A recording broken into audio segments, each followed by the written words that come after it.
Hi everybody, welcome to another What Are You Playing? Episode of Games My Mom Found. I am Mike Albertin, and who are the special guests with me tonight? Apparently we weren't doing a clap. I don't do a clap. Well, it'll be in the recording. This is Kendall from KendallCast.ninja, all the stuff over there. And I'm on there too. And this is Julian from the Nerds Without Pants podcast. Back at you. Welcome back. And in the words of Toby, no pants. No pants. I missed that. Now that you don't, I miss hearing that joke on there. Yeah. I had to scale back like some of my Patreon donations, so that was one of the ones that went away. Not even on the show that often anymore anyways. I wouldn't hear it anyway. For those that don't know what I'm talking about, Comic Conspiracy. Check them out. Even though I have nothing to do with them, they are a good show. They are a good show. I gotta give them a shout out. One day I'll talk to them, hopefully. That's my point. All right. And to answer your other question, Kendall, I record everything on Skype, so you don't have to record in the background. Oh yeah. No, I know that. I still do a clap even when I'm recording. Even when we record, because it says when the recording starts. But I guess you started the recording before right before we started recording. So that also works. Okay. So what we do for these episodes is each month we like to tune in to see what we've been up to over the last month. Because sometimes I might play stuff that isn't for the show. I usually don't. Normally my co-host does. He's unable to be here with us. So I got two special guests from two other podcasts to join me and talk about what we've been up to. The first thing, and we're going to talk about, since we were already talking about before we started recording, is these two gentlemen have seen Black Widow. I have not. There will be no spoilers, but we're going to talk a little bit about Black Widow. At least they will. Yeah. I guess I'll start because I think I'm starting to believe that I have a hot take on it. And I don't mean to have a hot take, but I did like it. So that continues my streak of liking every one of the MCU movies. But this is solidly in the bottom 5 for me. Ooh. I'll have to watch it a few more times to decide where in the bottom it is. It's not at the bottom. Iron Man 2 is still at the bottom, and I don't see anything replacing that ever. Did you see Guardians 2, or did you miss that movie? Guardians 2 is third from the bottom. Okay. It's Iron Man 2, then Thor Ragnarok, then Guardians 2. Ooh. But so there's a few things that this movie that was going against this movie for me just going in. One of which being that this should have come out years ago because it feels completely pointless after Endgame. And Mike, I know you're a big fan of her, but I have never liked Scarlett Johansson as Black Widow. So that is also like a point against it for me. But I have to say that the best part of this movie is actually Florence Pugh, who's playing Yelena, Natasha's sister. Me and my friend who have been watching all of these movies, we were like, why couldn't we have had her this whole time? Like, this is what Black Widow should be. Like, this is the character. She's got the accent. She's got like this really like dark sense of humor. Like she was fantastic. Like that was by far and away like my favorite part of the movie. But I think my main thing is that like it was like, so this is not a spoiler. This is just kind of a good indication of what this movie does. And it's at the very beginning of the movie. Natasha falls off of a building and hits like 5 things on the way down and lands on her feet and is fine. And we were like, so did like Bruce Banner inject her with like some sort of like super soldier serum that gave her like invulnerability now? Because and after that point we just couldn't take it seriously. And this is coming from a person who reads a lot of comic books, has watched all these movies in double-digit numbers, and it's still like I can't suspend disbelief for this movie. Literally the exact same thing happens in the first season, in the first or at the beginning of the Winter Soldier show. Winter Soldier, who does not have any super soldier serum, jumps out of a plane without a parachute. I mean, that's just what happens. He's got stuff. Yeah, he's got stuff in him. He doesn't. He got injected. He's not. I mean, then you can say that no more than Natasha. I mean, you can say that the widows. I mean, they were chemically altered. So you can say that they have something. I mean, she was just catching herself on stuff. I didn't have any. Yeah, with her face. But also to your point, like I also thought that part of Falcon and the Winter Soldier was dumb. Like I was like, okay, like he's not Captain America. He can't just like jump out of planes, willy nilly. Like that was a problem. Yeah, okay, I can see that being annoying because she is essentially mostly human. She's not a superpowered being. She's an assassin. Yeah, like if I see stuff like that happen to like her or Hawkeye or like Tony Stark when he's out of the suit, I'm like, oh, what? Oh, okay. Like, I don't know. It was that, and I just thought like the final like 20 minutes of it was nonsense. Like it was like, okay, we need to have like this big climactic thing, and it's like, but this is like big climactic on the level of the characters that have the big powers, and she doesn't have the big powers, and this seems like really out of place. But again, I liked it overall, but the big thing for me was Florence Pugh. I was like blown away from her. So if she's going to be like the future like Black Widow on the Avengers, like I'm all in because I really enjoyed her. Although they might be going in a different direction with her. Well, the whole fact that Black Widow dies in Endgame kind of is going to spoiler. It's going to add some issues there, I feel. So let me counterpoint, because I will say, so this was, I actually did a ranking of all my MCU movies this week because it's something I haven't done before. Wrong. Black Widow was number 7 from the top. Whew. Okay. Notable movies that I thought Black Widow was better than: Black Panther, all of the Captain America movies, Endgame. Okay. Yeah, we're just not going to be friends. Yeah.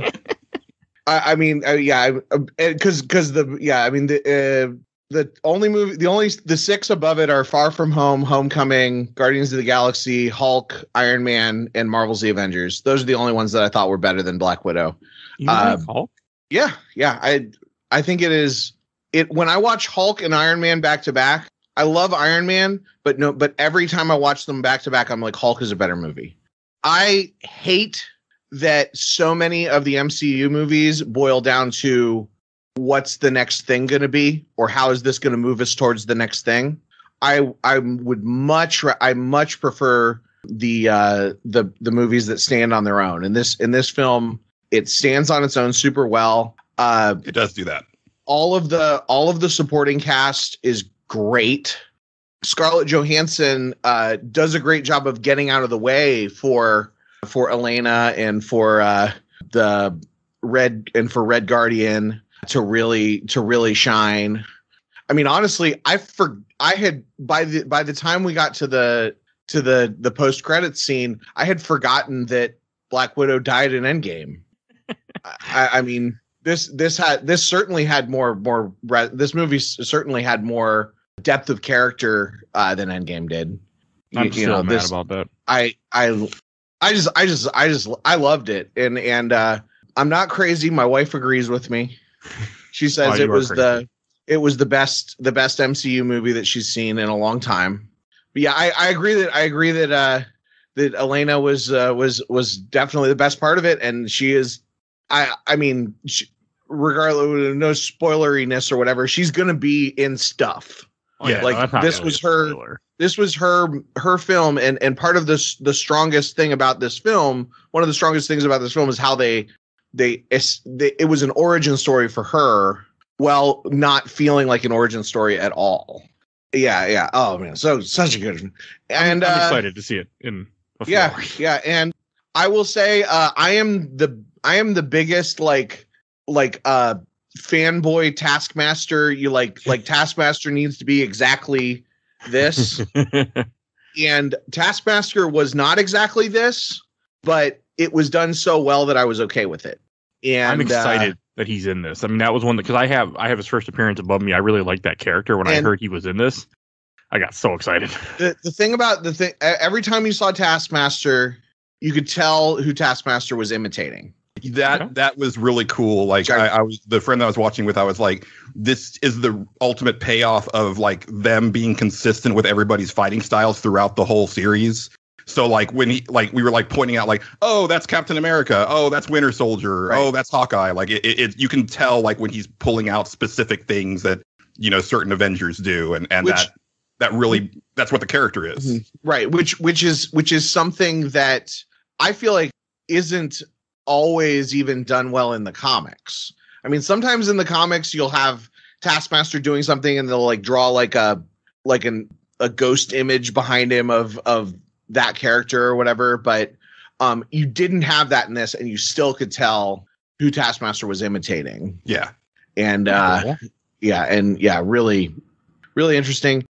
Overall, the villains were underwhelming, but I think that's true of a lot of MCU stuff. And they were underwhelming because the movie is about the core, quote unquote, family. And 9 times out of 10, when you have an established character and then you like give them a team in a movie or in a show or in a comic or whatever, I sit there and I'm like, I don't care about all these other characters. Like, it's really notorious in Star Wars. Like, there'll be a book and it's titled Yoda. This is the Yoda book. And then it's really about the 4 characters that they can actually do stuff with, because Yoda is this protected character and can't really, be involved in the story or something like that. And this film could have fallen into that trap because it did have the A-lister and then the new characters, but the new characters were so well established. I think that they were, possibly with the exception of the first Guardians of the Galaxy film, they established the new characters had more. There was more character development in the new characters than any other MCU film. Okay, that's just like my opinion. And also, I don't have a problem. They can jump out of skyscrapers all they want. It's comics. Scarlett Johansson, I just want to see her on a film. She's one of my favorite actresses for many reasons. One being she's just downright beautiful, but that's neither here nor there. So, and before we start recording, Julian, you mentioned that you were replaying or finishing up Mass Effect 3. Yeah, well, so funny story, and I won't go too deep on this one because we went really deep on it on Nerds Without Pants last night, but also hopefully we'll be doing Mass Effect 2 and 3 for games my mom found in the future. But the Legendary Edition came out, like 6 weeks ago or so. But before that came out, I was thinking, I should go ahead and just like plow through Mass Effect 2 on that character that I started for games my mom found to kind of get ahead of that. And so I got the PS5 at launch, and I went back to the Xbox 360 version of Mass Effect 2, and I can't. The load times on the PlayStation 5 have possibly ruined me for playing older games. Like, I played Mass Effect 2 on the 360 for like maybe 10 minutes, and I was like, oh no. Like, we're gonna have to figure something out. So, like, I think what I'm gonna do is I'm gonna like basically make that character again on the Legendary Edition version and just like start Mass Effect 2 cold with just like not an imported character, but just like kind of making the few decisions that you can make before you start a fresh game of Mass Effect 2. But yeah, because it's transformative. Like, there's places where like like the Citadel in Mass Effect 1, when you're fast traveling everywhere, like it's not even, you don't even think about it anymore. It's not like, oh shit, like I meant to go over here and I didn't, and now I got to sit through these load times again. It's like, oh no, I went the wrong way. Let me just hit the fast travel again and I'm there in 2 seconds. Cool. So it has fundamentally changed the way that I play video games. But we're getting spoiled. But yeah, and just real quick on like playing the Legendary Edition, because I played through all 3 of them. I finished 3 last night. I platinumed 1 and 2, and I almost got all the trophies on 3. And it rekindled my love of that universe. I was very angry with not Mass Effect 3, but the fan backlash of Mass Effect 3 when it came out.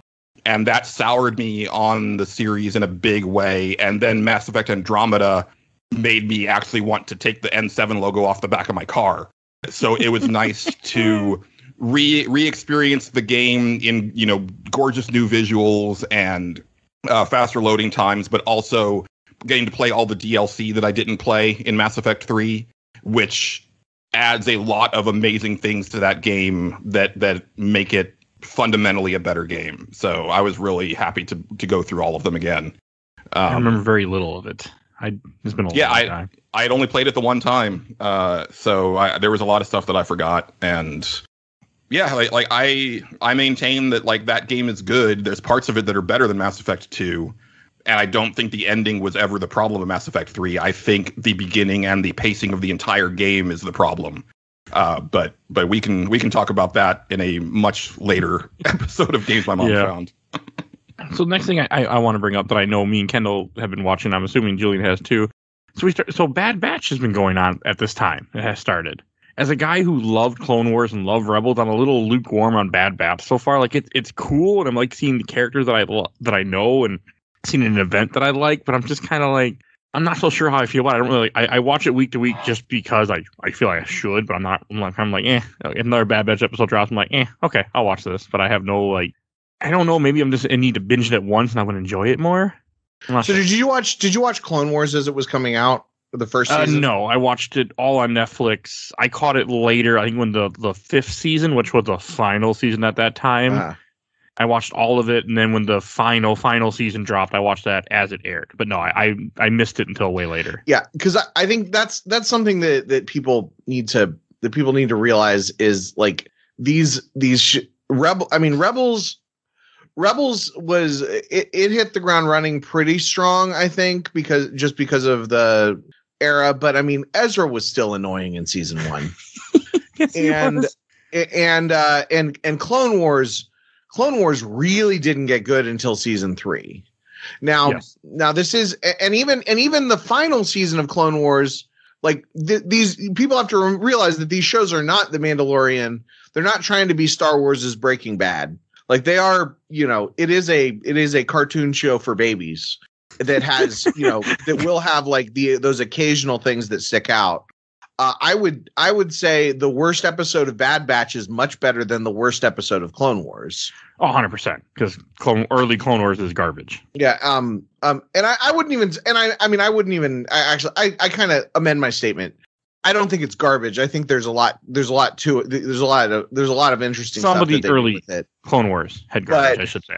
There were some really bad episodes of Clone Wars. There's some bad episodes and there's some skippable episodes and there's some episodes that that seem bad that I don't know. But anyway, no, I'm really enjoying it. I'm a couple episodes behind just because of I fell asleep during one episode because I was tired. Not because it was boring, but because I was tired.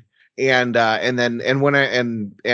haven't gotten around to, I think I'm 2 or 3 episodes behind, but really, really enjoying it. I think that the way they're handling Omega's character, how they pretty quickly got through the obligatory, I'm a kid in distress stuff and really incorporated her so that she has a legitimate role on the team is really great. I have no problem. Just kind of having the fun, the Mandalorian episode thing of they go to a planet where there's a problem, they fix the problem, and then they leave. It's a just kind of good, solid Star Wars comfort food. That's a good way to put it. I mean, I don't hate it. I think maybe it's just because I watched all the other ones long after they finished, I'll be able to binge them. I'm kind of just like, I would rather binge this. But it's still, I'm glad that we're getting more Star Wars. I'm just happy there's more Star Wars existing. Mm-hmm, mm-hmm. So I mean, I also like support bad Star Wars. Like I think if there's too much good Star Wars, then too many people like it, and I'm not special. We got bad Star Wars though. You had Last Jedi, so you had bad Star Wars. I like The Last Jedi a lot. I hate that movie. That's another Last Jedi. I can understand the criticism for Rise of Skywalker, even if I disagree with it. But Last Jedi is great. I like Rise of Skywalker a lot. When I saw it in theaters, I saw it once. I loved it. I cried at the end, and I will never re-see it because I don't want to take that memory and trash it. So I'm just going to leave with the happiness I had. But Julian, are you watching Bad Batch? No, so I watched the Genndy Tartakovsky Clone Wars, but I didn't watch the CG Clone Wars. And at this point, it feels like it's way too much to catch up on. It's a lot. But I've also been coming to like a slow realization over the last few years that I think I'm done with Star Wars. And this is coming from a person who, like as a kid would like devour any piece of Star Wars that he could get his hands on because I grew up through that period where there was nothing, where like there was no new merchandise being produced. There wasn't any new books being made. Like it was a very dark time. And then, like once the books started coming out, I devoured all of those and, saw the prequels in the theaters like 5 times, and like big Star Wars fan. But there's been a few things that have happened. One is just a personal thing where I had a falling out with a 20-year-long friend who is like the biggest Star Wars fan that I know. So like that has soured me on it, where it's like it brings up like bad feelings. But also I just kind of like, I don't know. I watched The Mandalorian. I watched the 2 seasons, and I liked it as a, like you were saying, Kendall. I like the like episode. Like it's just like an old school like action show where you just go to the place. There's a problem, and then like they do the thing, and then the Mandalorian and the kid go off into the sunset somewhere else. It reminds me a lot of like the A-Team. Where they're always on the run, or even like the Incredible Hulk TV show. Like it's very much like that. And I dig that, but I dig it not as a Star Wars property. I dig it more as just like, this throwback to like television shows that I watched as a kid. Well, I would suggest pouring yourself a nice tall glass of whiskey and just pick one, either any of the 3 you can just jump into. Even if they have references to the previous series, you could definitely jump into Bad Batch, and it's even more A-Team than Mandalorian. Oh God, yes. That's the premise sounds cool. I do like the premise. Because my favorite thing about Clone Wars was I had kind of I wanted to watch. I watched the movie when it came out in theaters. I loved it, but I didn't have cable when the first few seasons of Clone Wars were coming out, so it took a while for me to catch up. And at that point, the only Star Wars that I'd had for a long time was books. And the thing about books is you can't be drunk while you read them.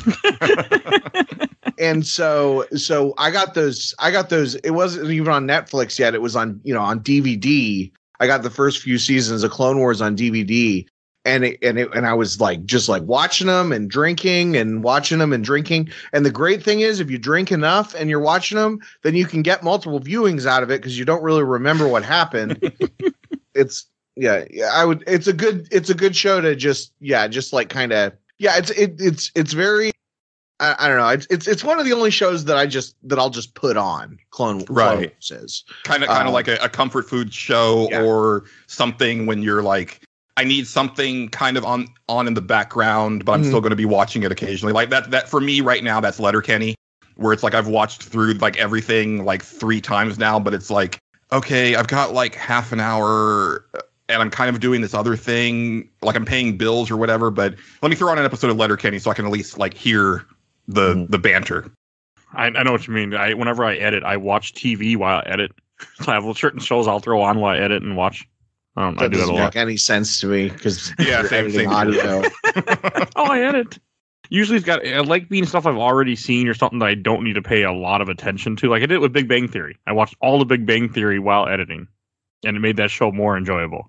The best way to make that show even more enjoyable is just mute it. I watched it almost the whole series twice, and I was one of the biggest haters of that show before I watched it.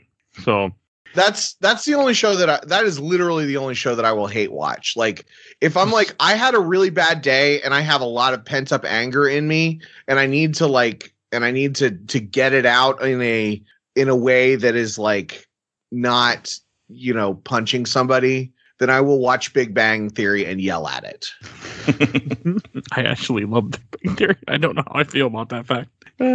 So can I talk about the stuff that I've been playing? Yeah, of course. Like the name of the episode? I made a point to write all the things that I've been playing in the last month or so. So first of all, I've got a Raspberry Pi that has RetroPie, and which is a thing for doing an emulator on a Raspberry Pi is a cheapo computer you can buy. Highly recommend. Plugs into the TV. They're wonderful. It's a great thing. A great way of because I don't like playing games on my computer. Like I like playing it on a TV because it makes me feel like it's my childhood. Makes me feel like I really have the console. That when I played those Game Boy games with the PS2 controller, that's totally.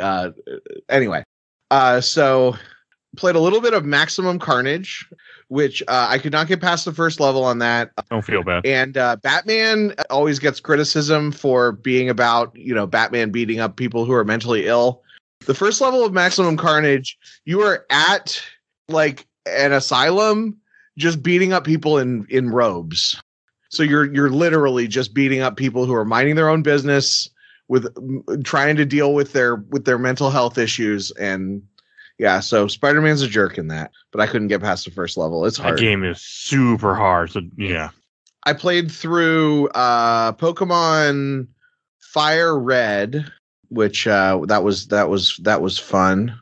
Fire Red's really good. Yeah. I had never played through the Gen 1 remakes. I had played the Gen 3 games, and I had played the Gen 1 games a million times. No, the remakes are. I played Fire Red for the show last year, and that game is still. It's a really good remake. It's practically shot for shot. Like it's just. I mean the Pokemon are balanced for Gen 3, and there's like one or two changes with the legendaries. And then the post game is different, but I didn't feel like catching 60 Pokemon, so I didn't open up the post game. I don't do it either. My team was horrible though. Like I was trying to play with different Pokemon than usual, and they were like all weak to ice. So when I got to the Elite Four, it was miserable. So Lorelei kicked your ass? Yeah, Lorelei kicked my ass for a long time. But I did. This might be the first time that I ever actually trained a Dragonite. Because I always try to train up to get a Dragonite, but I always beat the game while he's still a Dragonair. So that was very good. So that was fun. Also, man, I don't know. I usually don't play with Blastoise as my starter. Gen 1 has just too many good water types to justify starting with Blastoise. If you're trying to play with interesting Pokemon.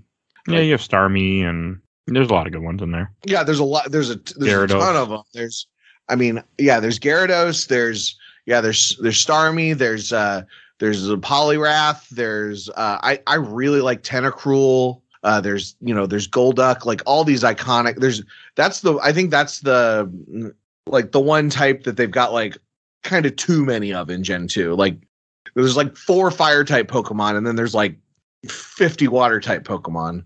I can't remember Gen 2 at all. Been a long Gen 1, not Gen 2. But okay. Yeah. Anyway, and then the other thing I've been playing once I finished Pokemon, I started Final Fantasy Mystic Quest. Nice. I love this game. So it's gotten a lot of it's interesting you said you loved it. It's like the internet hates it because it's easy. But it's what's really interesting to me about it is, I mean, it is just a menu-based RPG, with encounters and stuff. First of all, everybody gives Earthbound a bunch of credit. I don't know how time works, but everybody gives Earthbound a bunch of credit for having the random encounters be actual dudes standing there. That's Mystic Quest does that. Yeah, Mystic Quest predates it by like a year or two. But they're not moving. They just stand in place and block your way. It's a much right. I guess they're not random, but they're there. I mean, and then like quality of life stuff that I thought was like a modern gaming thing. Like when you get items, when you get new weapons and stuff, it automatically optimizes your armor and your weapon. Because many people call this a baby's first RPG. Even though the game that was literally the intent of it was to be like the starter Final Fantasy game for the West, like because they significantly toned down Final Fantasy IV when they brought it over here as Final Fantasy II as far as the difficulty, and they took out like a ton of abilities because they thought it would be too complicated. It's the reason 5 wasn't translated, so this was like supposed to be that gateway game. Yeah. And I had already been playing Final Fantasy games when I got Mystic Quest. I just got it because it was like $20 on sale, and I convinced my mom to like let me get a rare like brand new game, and I loved it. Like first of all, it's got like a fucking banging soundtrack. Yes, and it does. I've been listening to it on mute. Oh, you're one of those people. I see why you and Mike get along. That's great. Yeah. But the other thing is, the one thing that it does that I wish other games would do, even to this day, is that the enemies show battle damage, which I think is really cool. Like, especially on bosses, it gives you an idea of like okay, like, am I getting close? And it's like, okay, this thing looks like it's on its last legs, and that's nice to know. I love that. Especially in boss fights. So you can tell that you're winning, that you're getting near the end. I have a lot of nostalgia for it. That's why I love it so much. Like, it's actually going to be on the show probably soon because I need to cover it someday. One of those games. And it's short, too. It's not that long. Yeah, I thoroughly enjoyed it. I don't know. There's things about it that are like true that and like you can save anywhere. Mm-hmm. Like, and it's like I thought that these concepts were relatively more modern concepts because for quality of life or whatever. And but it turns out no, they could have been doing it this whole time, but they want to make it. I don't know. The idea is to make something harder. People we're intentionally making games obnoxious just to be just to make them harder or whatever. And I don't know. It's an interesting relic. You should stick with it though, for sure. Oh yeah. I'm like 10 or 11 hours into it. So you're almost done though. Oh yeah. You're like what tempo more than halfway done, I would say. I don't remember. Who's with you? What's going on? I don't know. Because if Phoebe came back with you, I haven't really been paying that much attention to the story. It's not. I don't really understand what's going on. Notice I didn't mention that was the selling point. That's the story. Yeah, I'm not sure how many crystals I've gotten because I keep thinking it's a crystal, but then it's not a crystal. I don't know. Well, if you're 11 hours in, you should have already ridden a giant tree at one point. Nope. No, I think you have to, whenever I tell you how long I've been playing a game, you have to divide that by 2 for your expectations because it takes me twice as long to do anything. Like, especially if it's one of these games where like you have to talk to the one guy in town. Oh yeah. I definitely spend 45 minutes every time there's somebody I need to talk to. Have you gone to the ice pyramid yet? I don't remember. Okay. I really I haven't I haven't played it in like a week and a half. So and like I said, I wasn't paying. I was listening to a podcast the whole time. Yeah. But I do the same thing all the time. So and then the last game I wanted to talk about was I started Resident Evil 7 last night. Nice. Well, we'll see what I have. You might not say nice after you hear what I have to say about it. So my wife liked the Resident Evil Revelations games and Resident Evil 6, and she got 7 thinking it would be like those, and it is not like those. No. It's so weird. It's like it's practically like just like Gone Home, but with occasional fights. Like I'm just walking around a house opening cupboards, and I don't think I get it yet. I mean, it did give me motion sickness, so that's a good sign. But I mean, I played for like 2 hours, so it must have hooked me a little bit. But like, I don't quite get it, and when it comes to games like that, I hate when there's video game logic crap. Like, like I pick up and like I just got to this point where I walked around the whole area 45 different times to find this key, because there's you have to pick up one item. And I didn't think you have to pick up the picture and then turn it around and then you find the item. It's on the back of the picture. And it's like, I didn't know I was allowed to do that. Like, I don't know. I mean, that's a hallmark all the way back to like the first game. I haven't played. This is the first Resident Evil game that I've ever played. You pick it up in a weird spot to start then. Yeah. I've had a lot of buzz. I don't know.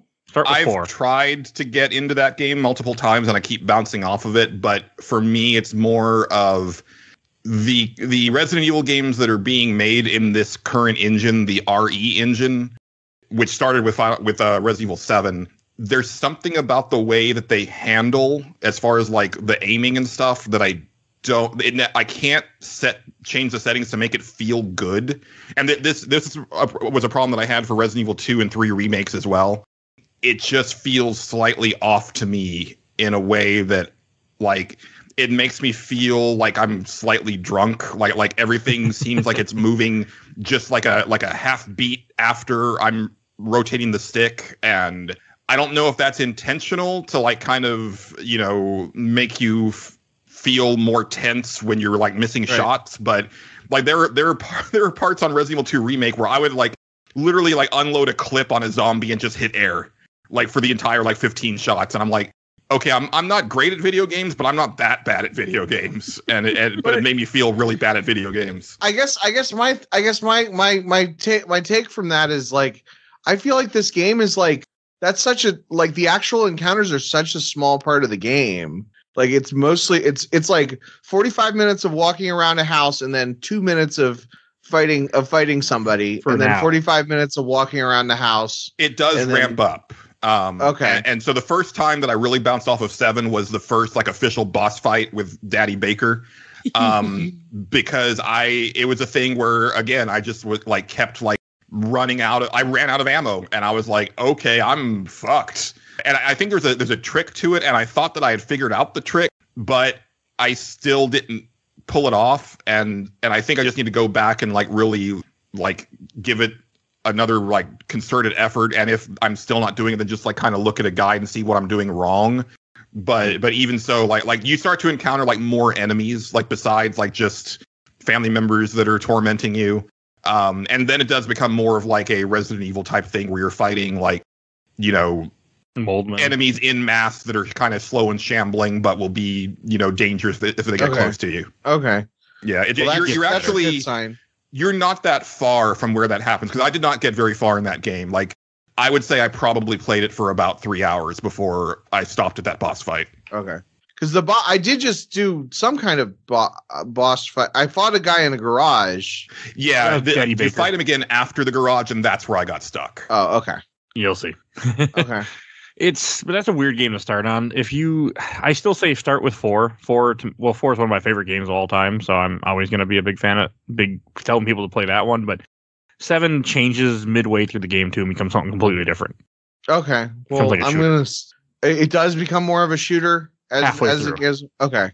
Well, that's a good sign, because I'm not a big fan of walking around a house trying to pick up the right picture frame. No, that's only in the beginning. That's what they showed off in the demos and the trailers and everything, but things happen in the game. You get to a part where you like are on a ship, and that's when you get to that point, which will take if that was all the game was like I loved Gone Home, but Gone Home I didn't, it was more about telling a story than figuring out the stupid puzzles. Right. Yeah. I use a guide. So I didn't have any problem with this game, but I use a guide for everything I do. So I'm different in that. Yeah, aspect. But then I wouldn't feel like a real man. That's the way I play games. Well, partly because I don't have a choice, because I don't play stuff quickly now. I'll be in trouble real fast. So kind of bouncing off that point, I have been replaying Persona 5, but the Royal version. So last year, last year I played Persona 5, just vanilla Persona 5, because my co-host Justin had gotten really into it like the year before. Or no, sorry, earlier in the year, because he played Royal like early in 2020. And he was talking about like, you know what, it's time for me to finally just dive into the game. And I started to buy Royal, but I was like, no, like I bought the original game brand new at full price. Like, just play that. Like, you don't need to buy anything else. And so I played the vanilla version. And it was what I needed at the time, because like that's what got me through the election. Because I was like, you know what? I need to just turn off all social media and the internet, and I am just going to play Persona 5 like every day after work. And that's what I did for like 2 weeks. But I quickly learned that like Persona 5 Royal has like a lot of improvements made to the game that actually made me retroactively angry at myself for not just go ahead and double dipping right off the bat. So what I did is I decided, okay, I'm going to buy Persona 5 Royal. It was on sale, and so it wasn't that bad. And I was like, I'm going to replay it, but I'm going to play it in kind of pseudo real time in the game, because the game, you know, goes month to month. It starts in April. And so I've been playing it. I started in April, and in April I played all of the April stuff, and then I put it down. And then when May came around, I played all of the stuff that takes place in May. And I've been playing it with a guide. Justin played through the game with this guide. And it's like this optimized guide that basically it's geared towards getting you all the trophies. But I do love trophies, but the main thing for me is that it makes sure that you get all of the maxed out social links for all of the characters. Because that doing that gets you not only like a lot of great story bits, but it also unlocks a lot of amazing like passive abilities and stuff like that I didn't have access to in the vanilla game. So it's been really interesting playing the game this way. But it's also a little bit stressful because it's like, oh shit, I missed that part where I should have done this crossword puzzle on this night, and now I'm like 2 points behind on knowledge. Shit. Is that going to screw me up later on? Because like there's certain places where if you don't have a high enough stat, you're not going to be able to do certain things. And I'm like, oh shit, I hope I didn't just like mess up this entire playthrough. But it's been super fun playing it that way. And also, like one of my big complaints about Persona 5 is the way that it tells its story. And this is actually a big thing with just like Japanese storytelling in general, is they will repeat things over and over and over to make sure that you get it. To the point that it's like, we literally just had this conversation this morning. Like you're saying it in different, you're saying different words, but you're saying the same information that we said this morning. Like I haven't forgotten. But if you play it in monthly increments, that makes it more bearable, because it's like, you know what? Thanks. I needed that refresher because I kind of don't remember where I left off last month, and that got me back up to speed. So thanks, Ryuji. That does sound like a cool way to play this game, though. Yeah. I couldn't do that. It's a massive game. Like, you know, the Persona 5 vanilla, I spent like almost 90 hours on it. And I'm already like 37 into this playthrough, but it doesn't feel that way because I'm playing, you know, like 7 to 10 hours at a time every month. So it's very manageable. Someday I only played 4 so far. I played 4 all the way through. Someday I got to play 5 and 3 and 2 and 1. Yeah, this is my first one. Well, I mean, I tried Persona 1 back in the day, and I just didn't care for it. But that's understandable. But it like so I'm hesitant to be one of those people who plays a new game and is like, this is one of my favorite games of all time, because I need to like let stuff sit and I need to chew on it for a while. Like I'm very hesitant to add new games to like that upper echelon of, you know, my esteem. But this is definitely one of my favorite RPGs, and easily my favorite RPG that I've played in the last like 10 years. It's something special. The characters are just phenomenal, and it's real good. And I also really enjoy Japanese high school, you know, drama. So it's more fun than it has any right to be. I learned that from playing Persona 4, so I understand. Yeah. Anything else you've been playing that you want to mention? Yeah, I kind of, you know. Kind of going off of, I've spent a lot of time in Japanese classrooms recently. I just played Doki Doki Literature Club last week. Are you guys aware of this one? I've heard of it. I've heard that it's first of all obligatory a Super Mario 2 joke. But I've heard that it's basically like it starts out as a dating sim and then goes off the wall. Yes. Yeah. And I knew that going in. I kind of wish that I could have gone in completely cold, but when they marketed it for the console releases, they were very upfront of being like, hey, experience the psychological horror game that people have been talking about for years. And also, I have never seen so many warnings before you start a game. Like it warns you 3 times. It's like, hey, this game is real fucked up. Like if you're not ready for real fucked up stuff, you might not want to play this. And I was like, I can handle it. This is fine. And so, yeah, it starts off as like a bog standard Japanese dating sim, even though it's not a Japanese made game. But then a few hours in, like it turns into a full on like psychological horror game. And it's super effective at that. I used to be a big baby with horror. And then Resident Evil 1 came out and I was like, ooh, I like this. Like, I like this a lot. And so I started watching horror movies, and I've kind of desensitized myself to horror, where it takes a lot to get under my skin these days. Doki Doki Literature Club got under my skin in a pretty big way. But the thing that goes beyond that, you know, like I've been pretty upfront with this on my show, so you know this might be a little deep for your show, but like I have been dealing with some very heavy suicidal thoughts since about the first 6 months of the pandemic, and they are ever present and just with me every day. And Doki Doki Literature Club is probably not a game that you should play if you have active suicidal thoughts. Disco Elysium was the same thing, and I've played both of those in the same year, relatively close together, and I'm not in a good way upstairs after all of this. No, so I'm looking at this Doki Doki Literature Club. One, it's free on Steam, so anyone curious, it's free. Yeah, the have my console version attention. is like $15, but they did add like a bunch of stuff to it. I was fine paying for it because I prefer to play games on console. Because like the description is, the literature club is full of cute girls. Will you write your way into their hearts? This game is not suitable for children or those who are easily disturbed. And okay, you have my attention. Yeah, like just to kind of tell you like what you're messing with here is that like once it starts to do the thing, it messes with you not only as like the in-game character, but also it messes with you as the game player. So kind of like what Eternal Darkness did. Like there are some meta things that it does where it's like it knows that you are a person playing a video game and it uses that to its advantage in some really interesting ways. Okay. It is something, and it's not that long. Like I haven't seen everything yet, but I got like a ending. It's sort of like Nier in that way, where it's like you kind of do loops. But I got like a definite ending in about like 7 hours or so. Okay, and it says how long to beat says 4 hours, so I'm okay with that. Yeah, that's right up in my what I like to play a game at.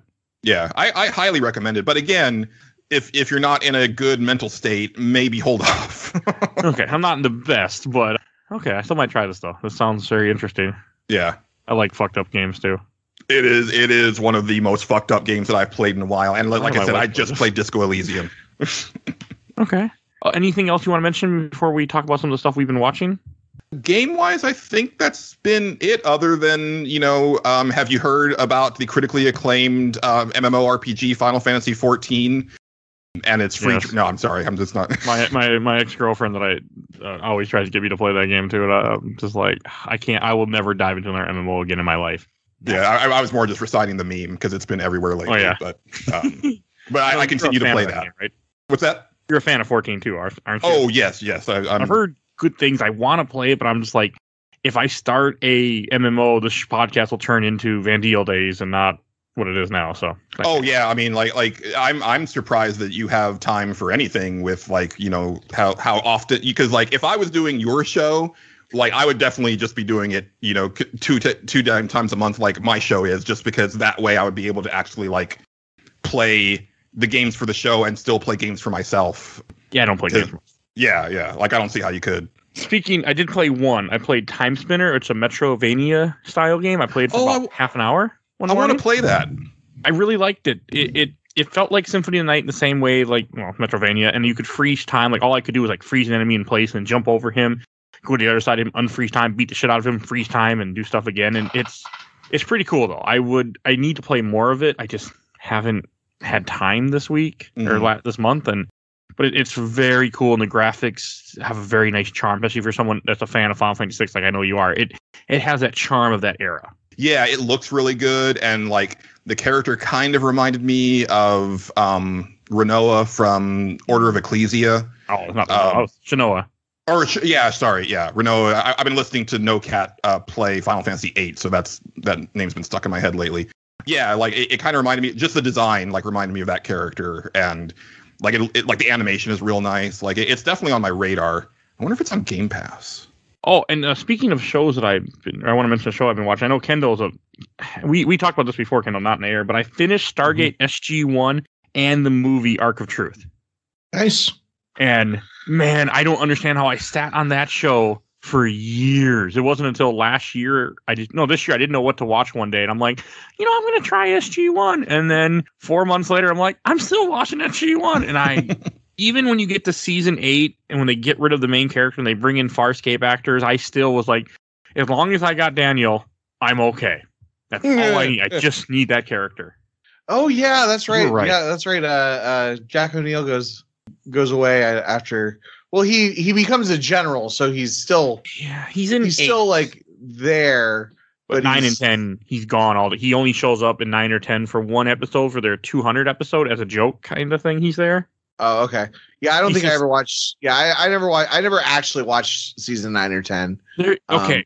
Not the only issue with 9 and 10 is the Gould become less of a problem, and they start fighting these enemies called the Ori, which are the enlightened beings, the beings that raised up.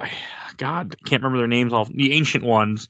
It's a group of them that are controlling, and it's all about how religion can make you crazy. Essentially, that's what the whole theme of that. So those 2 seasons are, but it's not. It's worth watching. It's not as good as the early stuff, and it doesn't wrap up in the series. It doesn't wrap up till the TV movie that came out a couple years later that's on YouTube. Is the only way to wrap up that entire arc, because they knew they were getting canceled, but they didn't care, and they didn't wrap up the story. The last episode, you should watch the last episode, though, because it is on par with Star Trek Next Generation's last episode. Ooh, that's a. I know. That's a bold claim, Mike Albertin. This was a really good episode. It doesn't wrap up the series at all. It just has things that happen that made me go, wow. So real quick, that reminds me of one of my biggest complaints about Mass Effect 3 is that they add a like lounge to the Normandy in that game, and there's like a poker table. And the fact that you do not sit down and play some goddamn poker with the crew, a la the end of All Good Things, is a huge missed opportunity. And I'm like, why did you guys even put this here if you weren't going to do that? Made me very angry. It really surprised me. Like Stargate SG-1 completely surprised me how good it is. There is one season where Daniel leaves. That's what we were talking about last time, where Kendall, you're like, I don't know what you're talking about. There's one season where he left because the show went from whatever network it was. Because he was ascended. Yeah. Yeah, and the actor didn't want to be in the show anymore. Yeah. Because he was tired of what they were doing with their character. He was tired of all the crap with his wife, and he wanted something new with his character. And the show was switching networks, so his contract was essentially had to be renewed. So he quit the show. Then he comes back. Yeah. Because he ascended to become one of the ancients, and then he unascended. This plays a big part in the show, though, too. Like they do a good job with that. And yeah, no, I remember. I want to say there was like a character on Conan O'Brien that like wrote a petition to Sci-Fi to say why Stargate SG-1 is better without Daniel Jackson. Oh. You were right, though. You had said this to me. You're like, Daniel Jackson is the best character in Stargate. And I was like, okay. And then as I continually watch the rest of the show, especially after he's ascended, I'm like, oh, yeah. You are 100% right. Yeah, he's great. Stargate. I watched Stargate Mondays in high school. So I would watch 4 episodes of Stargate every Monday night in high school, and they'd have a marathon, and then like almost every day, I think it was on at like 6 p.m. for a while. Is Atlantis worth watching too? Atlantis is better than SG better than SG-1. Okay, I haven't because I don't have Hulu at the moment. Because it starts. Because the thing is, they spun it off early enough that the kind of the energy of the show is still there. Okay, so I know it's season 7 or 8 is when it starts, because they talk about it in one of the episodes. They find Atlantis. Actually, I guess it is. Yeah, I guess it was season 8. Yeah, I guess it was season 8. So maybe that is later than I was thinking it was. But it's whatever. Regardless, like it starts off. It's a show that starts off and from the first season is excellent. It's got Jason Momoa in it, so that's cool. And that's another reason to have my attention. And there's like just the cast is just. I mean, I think the cast is just as strong, if not stronger, and the writing I think is better. And it's just it's a much tighter show.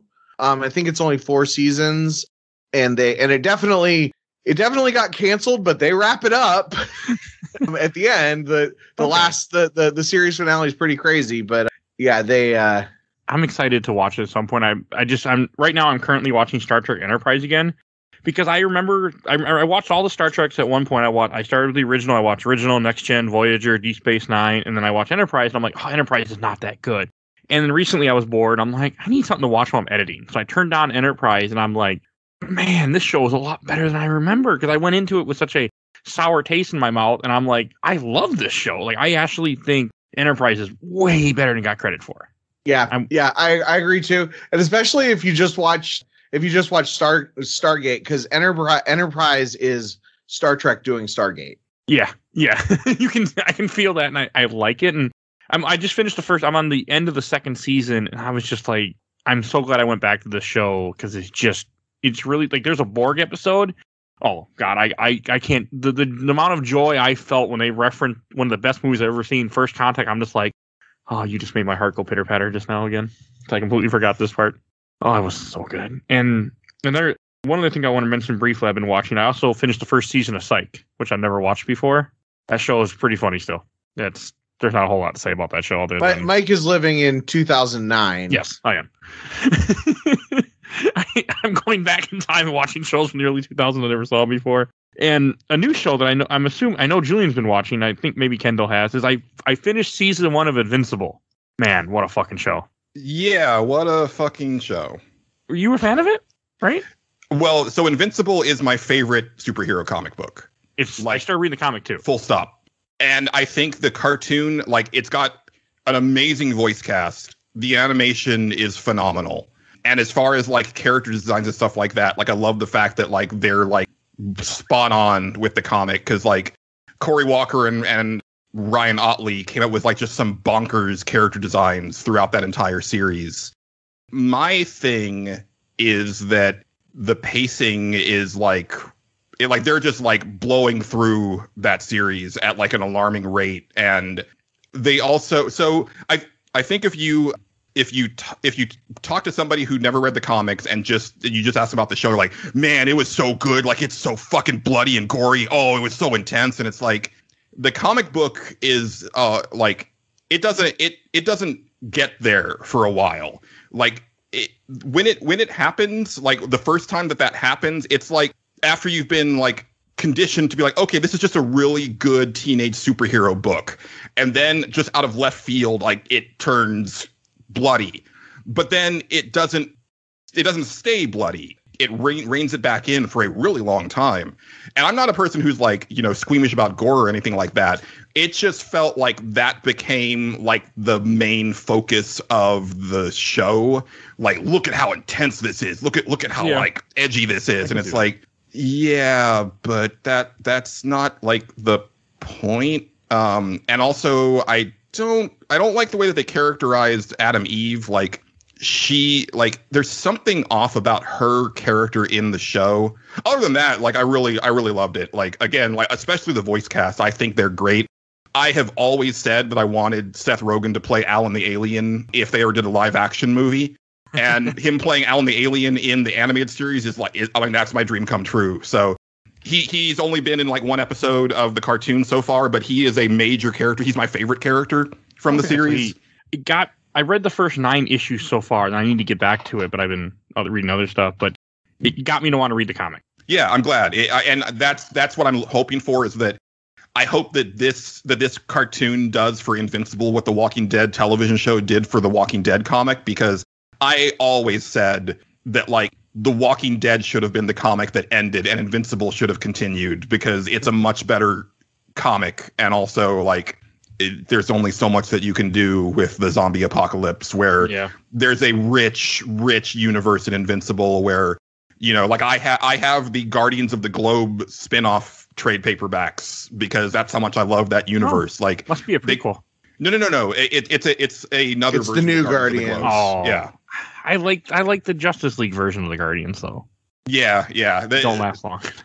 They don't last long, and that's the thing, is that like I really didn't like that they kind of blow that wad in the very first episode, because it kind of also colors kind of everything going forward in that season, and I'm sure that there is like a lot of like calculated reasons why they did that, and it definitely keeps people invested for sure. But I know it's like issue 6 when that happens, I think. Yeah, no, it's like the end of the first arc. It's the end of it's like the end of the third arc. No, so I thought that too, because my memory was that it's like 12 issues in before that happens, but it's actually issue 7. Okay, so it's the end of the second arc, because I think they're 4-issue arcs. About at the beginning. Yeah, you're right. Yeah, because it's the end of one of the trades. It's the end of one of the trades. But anyway, regardless, you described it as up to that point being a really well done take on a superhero comic.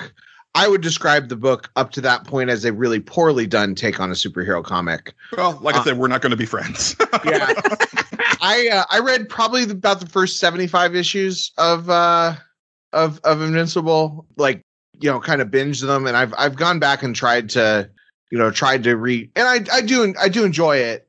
I'm only a few episodes into the show. I think that having the thing happen at the end of the pilot was the right decision. I think that I haven't really noticed it being like overly gruesomely bloody.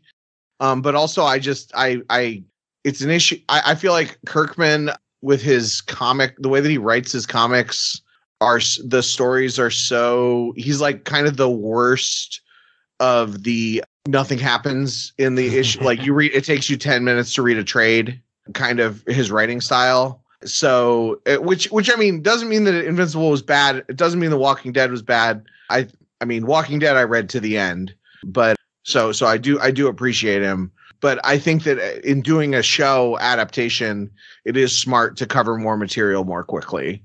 Oh yeah, you definitely have to cover it more quickly. I think it just felt like it was like I was watching this as like, holy shit, like they're really like going. And yeah, when they announced like season 2 and 3 like right after, and I was like, oh, so they'll be done with the series by then. Good. I mean, because I don't want a Jupiter's Legacy situation where you don't have an ending and it gets cut off. So many of these shows, they write the show like they're going to have 6 seasons and then they have 1. Yeah, that's true. And yeah, no, I like that's one of my favorite things about the Scott Pilgrim movie. Covered 7 volumes of the comic in 1 movie. Yeah, it's one of the best movies I've ever seen in my life. I just rewatched it while I was putting an IKEA desk together the other night. Love that movie. Supposed to be on the show one day. Hasn't happened yet, but one day. But I was just really surprised at Invincible. Like I started watching it, I had no idea what I was going into, and I just got blown away in that first episode when it kills the Justice League. And it's the end of issue 7 when that happens in the comics. But like I was starting to watch the second episode, and my wife came in and she saw it, and then she's like, "You need to stop watching this. We're gonna watch it together." And I started over, and I I had no issue just rewatching the first episode. I'm just like, God, this is still so, and it made more sense. And I can't wait for season 2. Like I have not been this excited for a new show in a long time, where I'm like, as soon as season 2 drops next year, I will be watching it immediately. Oh yeah, I'm excited for people to see like where that story goes, because there's villains coming up that are really fascinating, and like the more you learn about the Viltrumites, and like I said, like Alan the Alien is one of my favorites, and and I'm hoping that they give some of the like C-list villains a little more time to shine. Like the elephant has a cameo in the first season, but like he's the Rhino. Like there's a lot of like like spoofs of existing characters, obviously.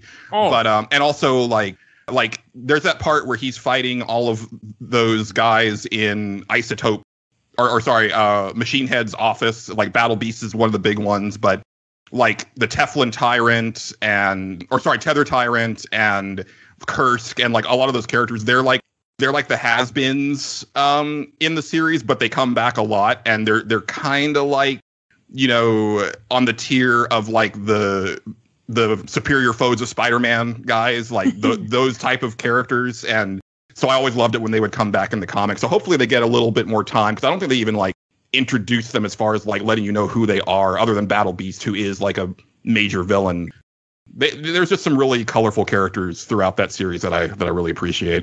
A question for you guys: who is the Immortal supposed to be a parody on? I couldn't figure that out.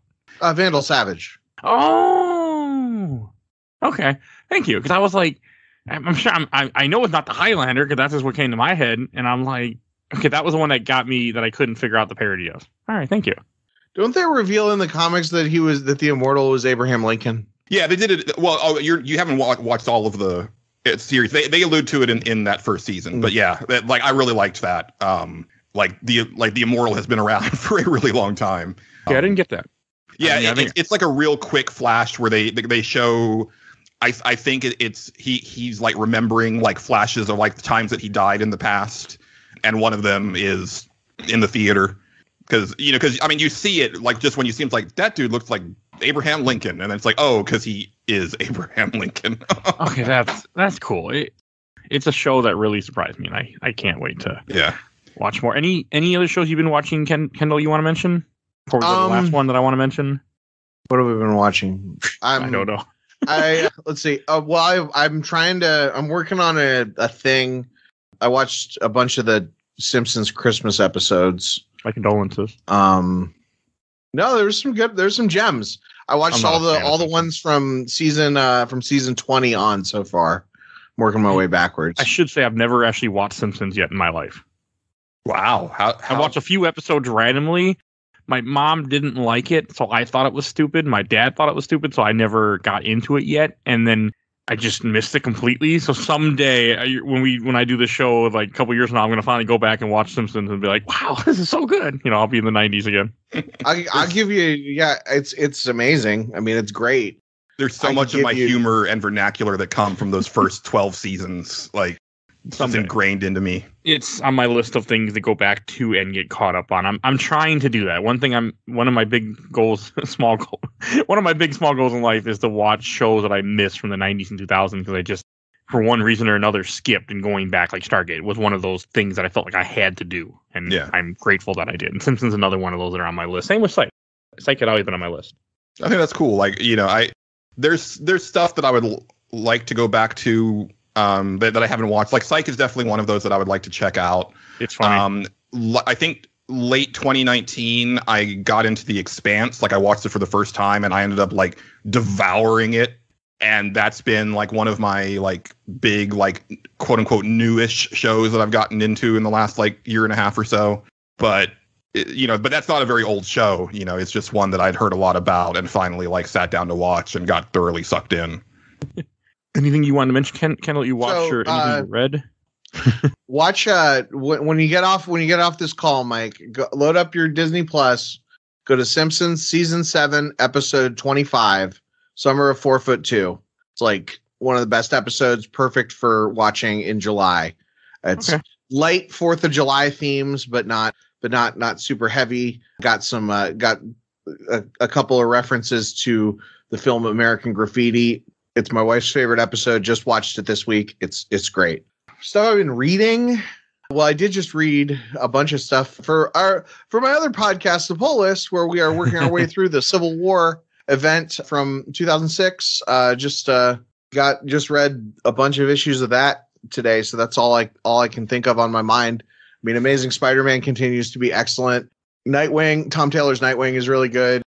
Tom King just started a Supergirl book that's really good. Anything he writes, I'm interested in. Yeah. It's the Supergirl book. We're only one issue in, but it's kind of it's not as weird as his weird stuff, but I've got good feel. It's still got a little bit of edge to it. The first issue, Supergirl goes to a planet that has a red sun so she can get drunk on her 21st birthday. And then that's kind of funny though. Shenanigans ensue. But big recommend on that. I don't recommend Crossover, the Donny Cates book.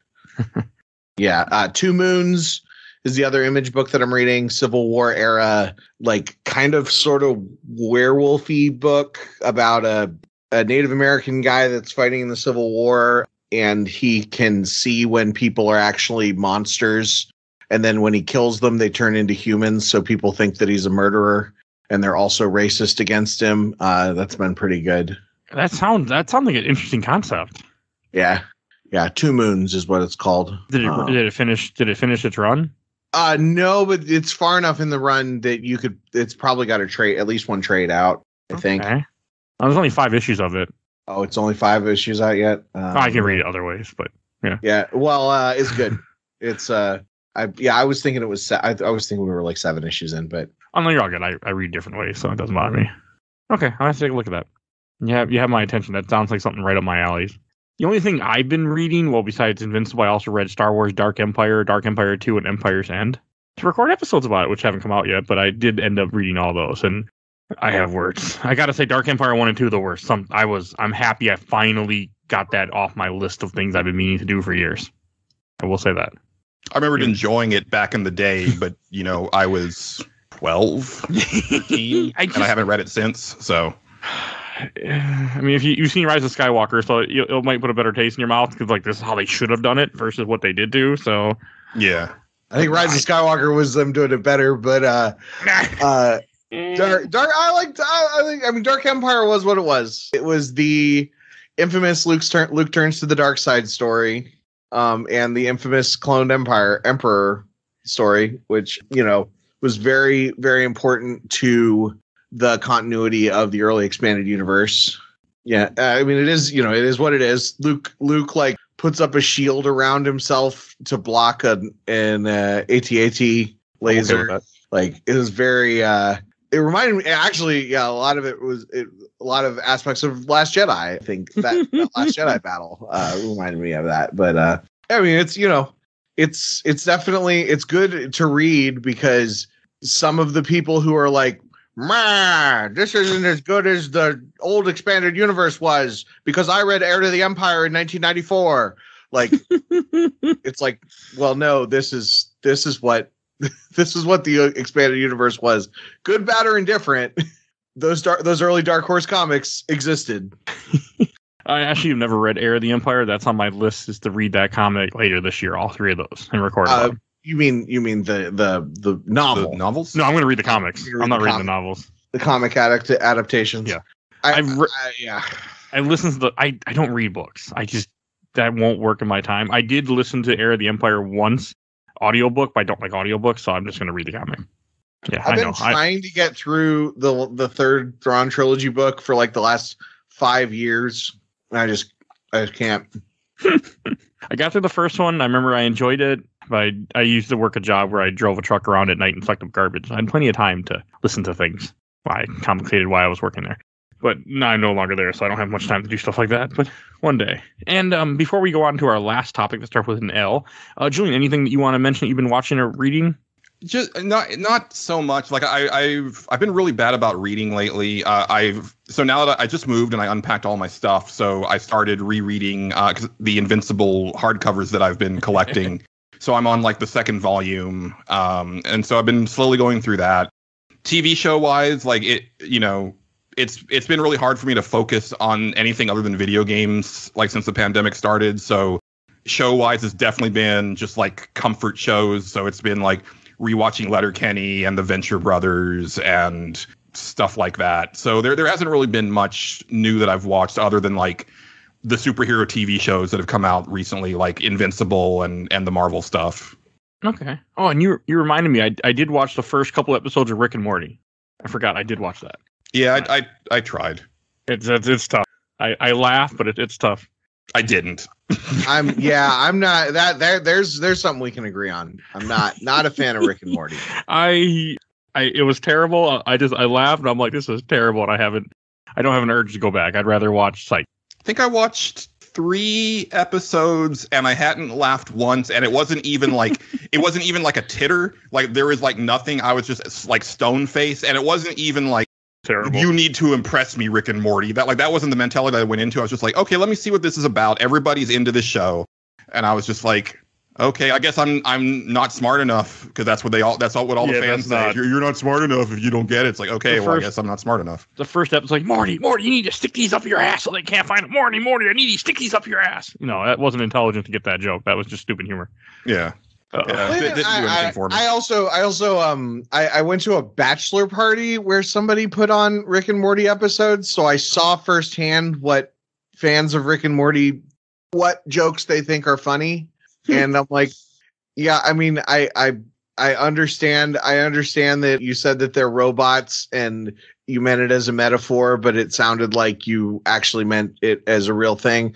But I don't find that to be, I mean, it's meta humor, it's meta commentary, but like it has to be clever for meta commentary to be good. Yeah. I'll watch more eventually because I feel like I should, but it's not on my list of things I want to cover right now or watch now. Maybe once marijuana is legal in this state.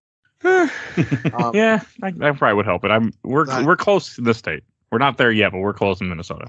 I live in Texas, so it's never happening. You're in Texas? No, they can't do that. They rather make sure they're too busy making sure babies are born than left on the doorstep. As long as they come out, they're okay. Yep. He's got to come out first. We don't care what happens after they can be shot after they're born, but they got to be born. All that matters. I got very political there for a second. I don't. It's true, and you should say it. Also, like, no need to improve the electric grid after what happened in February. That's fine. We'll just keep on with the power outages during the summer. Yeah, you don't need air conditioning in Texas. No, just turn it off, right? Let yourself cook. It's only Texas, Hopefully things improve in the next year in that state. I feel like stuff like that will make a change in the next couple of years. Maybe I just don't know the hell I'm talking about because I live in Minnesota. I mean, it could. It could, but I think that, you know, there's a lot of stuff that's being put into place to make sure that that doesn't happen. Yeah. And that, not just in Texas, but just like across the country, which is very disturbing. Yeah. Things still suck around here in this country right now in certain places. So, all right. And I think we should bring on to the top of it. I'm assuming all three of us have watched so far what's come out of Loki, right? Yes, I'm all caught up. Okay. No spoilers, but I do want to just talk about it as our last topic for this episode. So Kendall, what is were you a fan of WandaVision and Sam and Falcon? Falcon and Winter Soldier? I think WandaVision's probably the best thing to come out of the Marvel Cinematic Universe period. And then Falcon and Winter Soldier exceeded my expectations, but I had kind of expected it to be, shitty. You know, just another Falcon and Winter Soldier, because all of the Captain America movies have felt like just the next thing. I was thinking Falcon and Winter Soldier would be just the next thing, and was very impressed with how they took probably the two most boring characters in the entire MCU and actually made them compelling. So I've been pretty happy with everything so far. Yeah. Okay. What about you, Julian? Did you come in? Were you a fan of? I can't remember did you watch the other two? Oh yeah. I loved WandaVision. It's by far my favorite of the shows. I thought it was brilliant, and I liked Falcon and the Winter Soldier a lot. It wasn't what I was expecting. I was expecting more of like a buddy cop type thing, and it ended up being like a little more like the tone kind of like was all over the place throughout that show. But I love the costuming. I think the costuming in that show is like some of the best that they've done in the MCU. Like when you get Captain America Sam, and it's like, holy shit, that is just the comic book come to life. Like I really enjoyed that. But it's definitely got issues, but I liked it a lot more than I think a lot of people did, because I know a lot of people like were really down on that one. My one hang up on Falcon and Winter Soldier was when they went to Madripoor. I wish there had been a bunch of people in costumes instead of just like generic punk people. Yeah, that was exciting, and also like it was like, but you're just teasing me. Like what I would have loved is if they had at least like made a reference to someone named Patch. Like you don't have to show him, just have somebody mention Patch. That would have made me happy. Patch is. It's Wolverine. Patch is Wolverine with an eye patch. Oh. Because that's his persona in Madripoor, isn't it? Or am I wrong? Okay, that would have been cool. Yes. So I was actually just reading those issues of the Wolverine comic. Apparently, when the Wolverine ongoing started, the very first one, all of the X-Men were thought to be dead. So he was undercover, or he was hanging out in Madripoor, and everybody knew him as Patch. Yeah, and he had to be very careful to like not let people see him pop his claws or like notice that he had a good healing thing, because people then would know that he was Wolverine. But since he's got the eye patch, nobody can tell. I guess it was the 80s. Okay. The reason I asked that is I came in, I enjoyed WandaVision. I also enjoyed, Falcon and Winter Soldier. Neither one was my favorite, but when we got into Loki, and we're 5 episodes in at the time of this recording, at the time you're hearing the show's already over, but this is my favorite of the 3. I love Loki so far. Like, I'm just like, this is great. This is making me laugh. I'm so interested. And I feel like this is the show that I'm going to take to people who aren't so, and like, watch this. Maybe it's just me though. I'm enjoying it. What's his face? Loki is not one of my favorite characters. Like, in Tom, what's his face? Hiddleston. He's not one of my favorite actors. So the deck was stacked against it. And then we see the first episode, and it's a time police show, which like further stacks the deck against it, because Legends of Tomorrow is such a great show and already has done it, and also Umbrella Academy has done the weird version of it already. So we've kind of, and Doctor Who and all this other other stuff. Man, I've never watched Doctor Who. Now that you bring up Legends of Tomorrow, that might have been in my subconscious why I was so like repulsed by Loki in the first episodes, because I've watched the superhero version of this before, and it was way better, because I fell off of all of the CW Arrowverse stuff in the last few years, but I loved Legends of Tomorrow. So fun. Such a fun show. Well, I'll say Legends has shorter seasons than all the other ones and doesn't tie into the other ones, so you could totally. I should go back and catch up on that at least. Yeah, it's not that I stopped enjoying them. I just at some point I stopped watching them regularly, and then it was like now there's too much. yeah. Legends is the easiest one to keep up with. Like I kept watching Flash even though I hated it, and I stopped watching Supergirl even though I liked it. So I don't know. Also, so I totally hear you. And there's just too many. Like I watched the first episode of Black Lightning and I was like, that was great. And then I did not watch the second episode. Yeah, there's just too many of them. But Loki, I think quickly turned itself around because it wasn't what it looked like it was going to be in the first episode. It is this specific thing about a weird two different Lokis and this overthrowing this weird organization, and it's not about time travel at all. No, it goes some interesting roads, and I can't wait to see how it wraps up. Like, I guess we're having some light spoilers. Who cares? If we're gonna spoil Loki a little bit, so I guess just deal with it at this point. It's sort of the end of the episode, right? So just feel free to spoil whatever you want. I guess for the first 5 episodes, I say, screw what I was saying. This is the end of the episode. Fuck it, we'll just spoil Loki.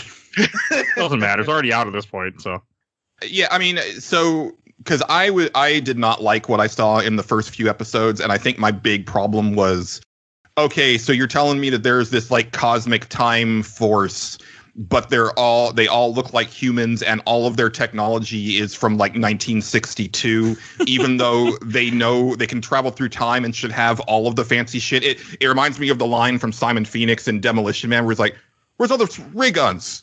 But they explain it later on, and so I would say like by halfway through season 4, that's really where it turned around for me, and I loved episode 4, and then I loved episode 5. And also, I loved the fact that the Thanos copter made a cameo. Like, that was the stupidest thing. I cracked up so hard when I saw that. I'm like, yes! And Polybius, if for you gaming nerds out there. And like, I thought that was really funny because that's the game that doesn't exist. I don't know, something about seeing I also love seeing characters in their original costumes, and the fact that we've gotten that throughout the show. Like, we got Wanda in her original Scarlet Witch costume. We got Loki in his original costume. Like, it makes me happy to see that type of stuff. And me too. I also really like Sylvie. I like the way that Loki and Sylvie interact with each other, even though they're kind of like they're the same person. And the fact that the only person that Loki can love is himself in a female form. Much.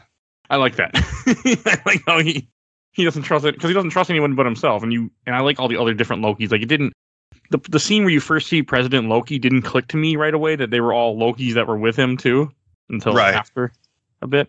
I really liked the moment where the Thor's hammer Loki had brought all the other Lokis to overthrow them, and then they betray him, and then the army betrays the Loki for president, and it was very Loki. I liked them all betraying each other. That was good stuff. My official prediction is that Sylvie is going to be the new Loki, and the last moment of the last episode is going to be somebody calling her Sylvie, and she said, and her correcting them, telling her to call her Loki. Yeah, I can see that. I can see that too, unfortunately. Because I was actually amazed that Hiddleston signed on for a whole series after Endgame, because that Endgame very much felt like, all right, like we're all peacing out, like it's time for the new people to take over. So and I'd be cool with that. I think she's a cool character, and I like the way she plays her role. And obviously they're leading this one, and WandaVision is definitely leading towards like the whole multiverse stuff that we're going to see in Doctor Strange 2 and the next Spider-Man. So that I'm excited for, because like the whole thing with everything going on with Loki is there is no multiverse. There's only the one timeline, and you see as the show is going, like that's coming. Like, they're going to make the multiverse, and I also can't wait to see what happens with the Time Lords, because they were just androids. Mm-hmm. And I want to see Kang, but I'm expecting they're not going to bring Kang in this. Maybe a cameo at the very end, but I doubt it, which is fine because Kang's coming in Ant-Man. Right. Yeah. Maybe Julia Louis-Dreyfus is in charge of the time people. Right. Actually, no, it probably is going to be Kang. Now that I've seen the 5th episode, because I was thinking it was the lady. Me too. remember her name. It doesn't matter. Like the judge. Owen Wilson's friend. Yeah. I was thinking she was going to be the one that was behind everything, but it seems that she's not. Can't tell if she knows it or she's just acting like she's confused. I think that she knows more than she's letting on. But I don't think she knows everything. Yeah. But yeah, I don't think she knows everything. And I think that she, at least historically, has not had anyone challenge her beliefs. So she's been willing to, and she drinks the Kool-Aid. So she's been willing to overlook certain things. Yeah. I'm hoping, and this is kind of just more for like going forward into the next MCU stuff period. I'm hoping they let it get more weird with the cosmic stuff. Like Silver Surfer was my first superhero comic. And so I've always been very like into the cosmic area of the Marvel universe. So it's like, I want to see order and chaos, and I want to see eternity. And I want to see the Grand Tribunal. Like I want to see all that weird shit. Like, eventually, and I think this would be like a great place for something like that to pop in. I think it's not going to happen, and we're too late into the series, but I'm hoping that things start to get weird. You know what just occurred to me? You know who probably is in charge of the TVA? Loki. Another version of him? Yeah. That would be funny. Okay. Yeah, I'll bet that's what it is. I'll bet that's who's in charge. I could see it. Because who else is it? There's no other characters. It has to be somebody from the show, right? Yeah. You would think so. I mean, because I know a lot of, like, when WandaVision was going on, like, a lot of the fans were like, oh, it's Mephisto, and it's like, no, there was never really like like Wanda really kind of was like the closest thing to like the big bad in that show. She is the big bad. But I don't care what the show says. You know, I could see, but it was Agatha all along. I could see this show actually being like, no, here is the person in the shadows in the very last bit of the last episode, and it working. But no, you're right, Kendall. Like, that's not really how it should be. Like, it should be someone that you've already seen, or there should have at least been like enough like threads leading to whoever it is. And so yeah, it's hard to say at this point. It has to be. Yeah, it has to be Loki. It has to be. We've seen a bunch of different types of Lokis, and the one person that can restore the memories is a Loki, and like the whole point of the organization is to go and find Lokis and lock them up because there have been so many of them. So yeah, that would make a lot of sense, actually. Yeah, I don't want that, but it does. I mean, either that or Ironmonger. Okay. I'm excited to see where it goes. I'm the most excited for this show than I have been. Like WandaVision, I was really excited for. Falcon Winter Soldier, I just watched them. I'm like, I didn't feel that like same excitement, especially the way that show ended. But this one, I feel like this makes me want to skip what I've been doing in the MCU and just record Loki out of order and just get it out there because I feel like I should do a big 3-hour breakdown of that show. They needed. I just wish WandaVision had more of the sitcom stuff. Like, yeah, I was hoping for a How I Met Your Mother style version show. I'll get there another day. That's like one of my favorite sitcoms. Like it's not quite up at Night Court's level, but well, let me tell you, I love all 6 seasons of How I Met Your Mother because there's 6. Okay. There's 6 seasons of How I Met Your Mother. We'll go with. I will not argue with that. I love How I Met Your Mother until the first commercial break of the finale, but I also won't argue with that either. But yeah. That would be how to do How I Met Your Mother is like have it be a How I Met Your Mother parody for the last episode of the season, and then make that episode horrible. But I will. No, but not even. I just wanted, like, because really we only got like 2 full-blown, those first 2 episodes were like full-blown parodies, and then like maybe one, and then the 3rd episode everything kind of started falling apart, and then after that it was like, I mean, yes, there was a Malcolm in the Middle parody and a like Modern Family parody, but they were very much secondary to what else was going on. Yeah. And I wish that it would have been, I mean, it would have been great if it had been 12 episodes and just had like a little, because I mean, Marvel does the little teases. That's what they do. Just done like a little tease in each one. That's my only, but I still think it's better than like, some garbage like Endgame or something. So. You don't like Endgame? No, I love Endgame. Oh, okay. I think that WandaVision is better. I think WandaVision is like the coolest, most interesting thing that they've done in the entire MCU. But I won't argue with that. Okay. And Loki just is somehow becoming that one for me that's really standing out, and I'm hoping that the ending keeps me really happy because again, for these shows, if you mess up an episode, it can ruin the show for me. I mean, it doesn't ruin it, but it doesn't make me as happy. So I'm hopeful. Maybe they'll just make it a parody of How I Met Your Mother. I won't be happy then at all. But I'm glad it exists. I really am just thrilled with everything. Like there's a couple scenes that really stood out to me that I really enjoyed. Like I really enjoyed when they're on the train, just their whole conversation with Sylvie and Loki, and just when he gets drunk and he's singing in Asgardian because he's drunk, so he reverted back to his natural language. Like there's some really good stuff in there that even I know a lot of people complain about that episode when they're just on the planet and nothing happens. I like that episode a lot. That's the episode that got me on board. Yeah, some people really hated that episode because nothing really happens. It just they go to get on the ship. The ship blows up, and then they go, "Oh shit!" Some of my favorite things in comics is when nothing "quote unquote" happens. Like my favorite X-Men issues are the ones where they're playing sports at the mansion. Like those are always my favorite issues because there's so much character building going on, and it lets them like kind of let their hair down. And you need that in stuff. And that's why taking it all the way back to the beginning of the episode. That's why I love Black Widow so much. Yeah, it does. So it definitely. You definitely get a lot of that, and that was very good. They let those characters breathe. Man, I am so excited to go see that movie in 3.5 hours now. I'm definitely going to watch it again, maybe later today or tomorrow, because I did the Marvel or the Disney Premier Access thing. So you can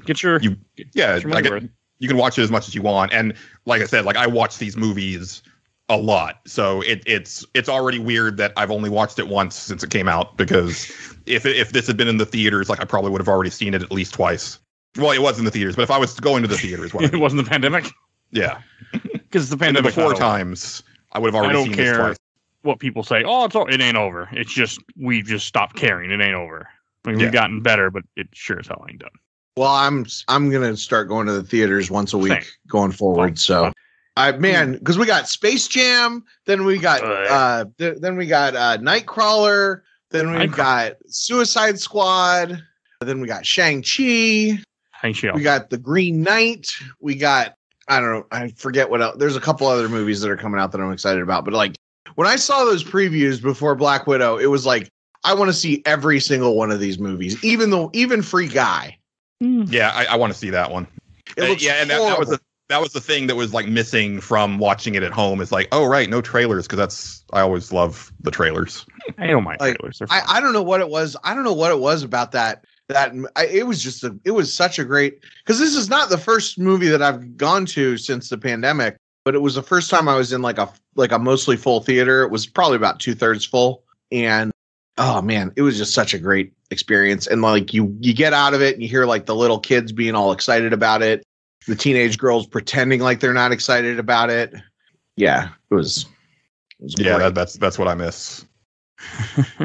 All right, I think that any last things we should say about Loki, or should we wrap this up? I think I'm good. Yeah, I'm looking forward to the last episode. I got another podcast to record in 10 minutes, so we better wrap this up. Okay. Kendall, why don't you go first with your plug where people can find you at? Yeah, so you can find everything I do at kendallcast.ninja or at K Halman on Twitter, KHALMAN. Listeners to this podcast will probably enjoy the Polis podcast, where we are currently reviewing the Marvel Comics Civil War event. I also do a movie roundtable. I think we just posted our Big Lebowski episode. Yeah. And That's What We Called Music is a podcast where we are reviewing song by song the Now That's What I Called Music catalog. And I just recorded a couple episodes of my Doug review podcast, Dear Journal. So yeah, everything's available at kendallcast.ninja. Okay. And Julian, where can people find you at? Yeah, easiest way is to find me on Twitter.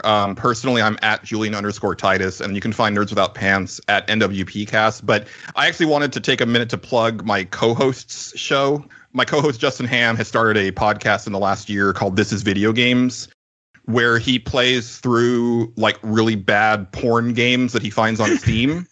And what you have to know about Justin is that he's an asexual man. So he is getting no enjoyment out of these, like even on the reason, even like the reason that they're made, like he is not getting anything out of it. And so what he does is he records the play sessions and he edits those down. And then he also cuts in from the editing bay to kind of comment, you know, about the past. And I realize that I'm a bad person because I enjoy his suffering so much. But it is one of my favorite podcasts now. And I'm not just saying that because he's my co-host. It is legitimately like one of the funniest things that I listen to on a weekly basis. And it makes my Thursdays at work so much better. And so I highly recommend everybody check out This Is Video Games. Just be aware that you're going to hear some nasty shit because there's some really fucked up stuff in the porn genre. Well, yeah, of course. That's okay. I'm going to have to take a look at this too. This sounds hilarious. It's great. Okay. And did you also mention where you're Nerds Without Pants? Yeah, I mean, you know, people have heard me on the show and I've talked about Nerds Without Pants. So I really just wanted to give time to This Is Video Games because Justin is very humble and he doesn't really do a lot to promote his own show, and he really should. Because when the first episode came out, I was like, okay, dude, like this is something that you can make money off of, and you need to like really like make a go of it because holy shit, it's just so entertaining. It's hard to get that far. I'm trying. And speaking of money, if you want to help out this show, you can donate to our Patreon. For as little as $1 a month, you can go over to our Patreon and vote every month. We're going to have a different poll of something that we will have to cover on the show, depending what people vote for. And right now, I do on posting. Right now, it's animated movie, Batman Massive Phantasm, TMNT, Turtles Forever, Hulkverse, or Green Lantern First Light. You can decide what we're going to cover. So go definitely for as little as $1. You can vote on there. Also, if you want to donate $10 to this show, I will promote you 4 times a month. So if you have a podcast or YouTube that you want to get a little extra promotion out there, just throw me $10 and you will get that shout out. We also will check out your show too. So definitely please do that. Mask of the Phantasm. I want to, but that's not what's winning at the moment. But that's what I want to cover, yes. And want to give a shout out to our awesome intro and outro, courtesy of Bobby, a.k.a. Mike Stoney from ZP Bite the Bullet. Song is the Cool Kid Squad. Definitely go check him out. You see a link in the show notes to his YouTube channel. Also a link to these wonderful podcasts. Of the podcasters that are with me tonight, so definitely check them out too. And please follow us on Facebook, Instagram, Twitter, and on YouTube. We are on YouTube. You can definitely check us out there also. We just post audio content, but if you rather listen to your podcast on YouTube, it's on YouTube. So check that out.